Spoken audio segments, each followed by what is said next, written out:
Hey, Mrparka here to review a new one from Severin Films. This was released, I believe, January 10th. It was made 1981. It is The Survivor. This is actually directed by actor turned director turned producer David Hemmings, who was in Blow Up and Deep Red, the Dario Argento film. And yeah, it stars Robert Powell from Harley Quinn, which I believe David Hemmings and him worked on together before this. Not as a director, but more as both actors in that.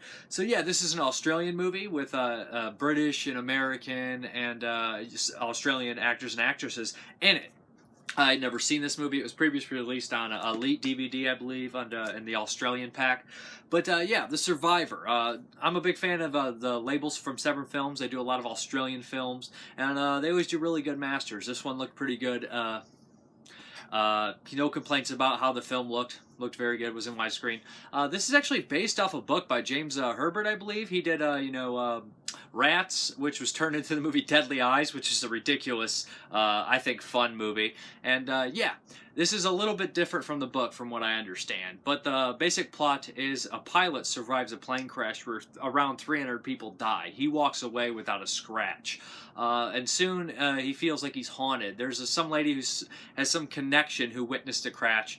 And she has this weird kind of psychic connection with the passengers on the plane who passed. And pretty soon people who are exploiting the deaths of the people in the crash by taking pictures and, things like that and selling stories in the newspaper start to end up dead through mysterious circumstances. What the film's got going for it is a really good soundtrack. It has a good solid atmosphere. Robert Powell plays the character very strange, very detached, and I think that's what he's going for. So, it's fairly well acted for the most part.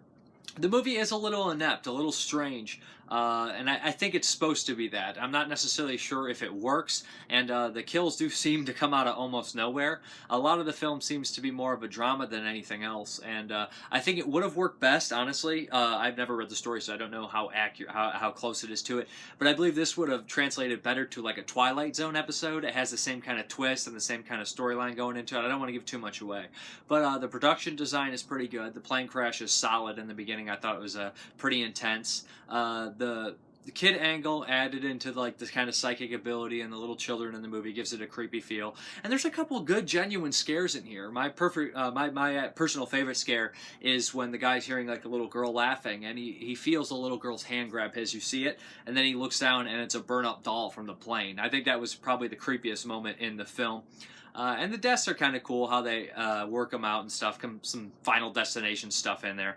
The movie kind of reminded me of the film Soul Survivor, which Code Red released a while back. That was kind of like a precursor to Final Destination, where somebody survives something they shouldn't have, and death kind of stalks them. It kind of reminds me of that deal, mixed with a little bit of something like Patrick. With the Australian stuff and then feel. So it's like a Patrick meets Soul Survivor, but it's definitely its own unique beast at the same time. I thought the ending, like I said, there's some cool things in here, and I did like the twist, although it felt like very Twilight Zone-ish, which is not a bad thing, but it should have been more condensed, I believe. I believe that this whole story does not need to be an hour and 30, 40 minutes. But they did well with what they had. It's well acted. Robert Powell's in here from Harley Quinn, and David Hemmings directed. And it's also got the love interest from American Werewolf in London, which was nice to see her. She always does a good job. But really, there's only 2 or 3 characters that get a lot of screen time and a lot of things to do in it. It's definitely a character kind of driven movie, and this person dealing with the guilt of surviving, but he's very detached character, so again, you feel that something's not quite right, and that is actually the case here. So The Survivor looks good on Blu-ray, and it's an interesting movie with a cool soundtrack is probably one of the strong points, and some nice set pieces, and a couple decent kind of scary scenes in here. The Blu-ray is really what you're going for here, because the features on here are ridiculous. So if you're a fan of the film, you definitely pick this one up. I'm going to have to read it off the back because I do not remember all the features I watched. There's extended interviews with the producer and cinematographer taken from Not Quite Hollywood, the Australian documentary about Aussie filmmaking and stuff. The legacy of James Herbert. Some experts on the writer go into detail about his films and how well they were translated to film, and what was a kind of a letdown. I think about 3 or 4 were Deadly Eyes, this one, Fluke, and Haunted or Hunted. Something. I think it's the Haunted. Robert Powell and James Herbert. We have an actor talking about the late writer. It was a friend of his, which is interesting.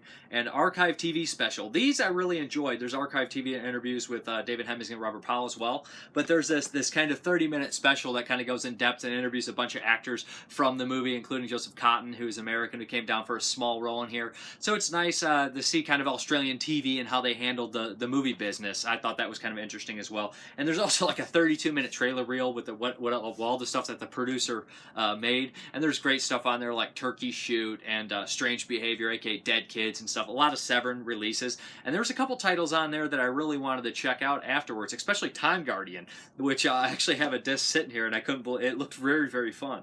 And then again, a TV spot. Sorry for looking at it. Just so much stuff here. Yeah, but that's Survivor. A solid movie, pretty good, kind of thriller, creepy, but a better Blu-ray release. I'm Mrparka. Thank you very much for watching, and have a good one.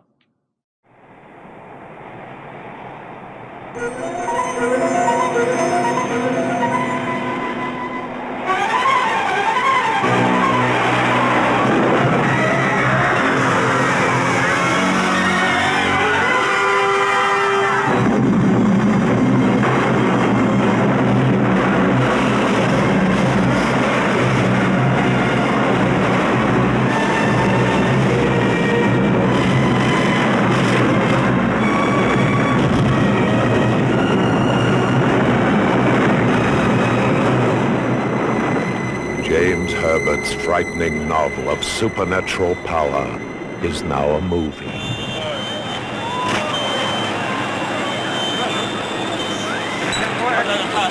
No! What's wrong, madam? Someone coming out!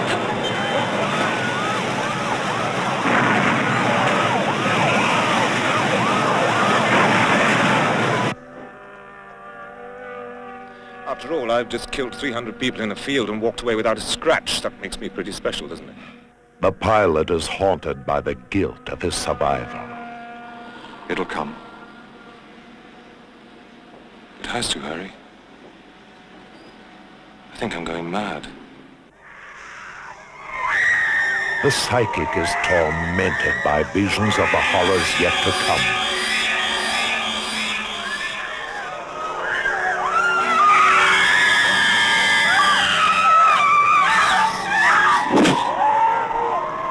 They're asking for your help. Who's asking for help? The men, women, and children who died in your aircraft. 300 murdered souls combine their psychic energy to hunt down their killer and destroy those who profit from their death.